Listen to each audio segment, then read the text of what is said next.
इस्राएल उपरे ईरान रो 400 मिसाइल माड़ पर एबे तेल बजार रे निया अशोधित तेल बजार रे आशंका जोगु एबे दर 5% वृद्धि होईछि। युद्ध घनेई थिबारु एहा विश्वर तैल बजार को क्षतिग्रस्त करिबो बोली आशंका करा जाउछि। एबे WTI वर्गर अशोधित तैल दर बैरेल पिछा 5% वृद्धि हेबा जोगु $71 छुईछि। पूर्वरु ब्रेंट वर्गर अशोधित तेल दर 2.7% ह्रास होइथिबा बेले एहा एबे बैरेल पिछा $75 टपिछि। तैल जोगाणकारी देश समूह OPEC रो सक्रिय सदस्य ईरान एबे युद्ध मुखा होइथिबारु एहा तेल जोगाण को प्रभावित करिबो बोली विशेषज्ञ आशंका करुछंती।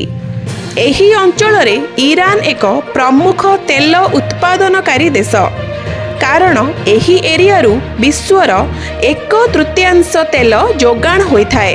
रिथोलोज वेल्थ मैनेजमेंट रो मुख्य बजार स्ट्रैटेजिस्ट कैलिकॉक्स कहिसंती मध्य प्राच्य रे युद्ध बजार को प्रभावित करिवार ढेर आशंका रहिछि।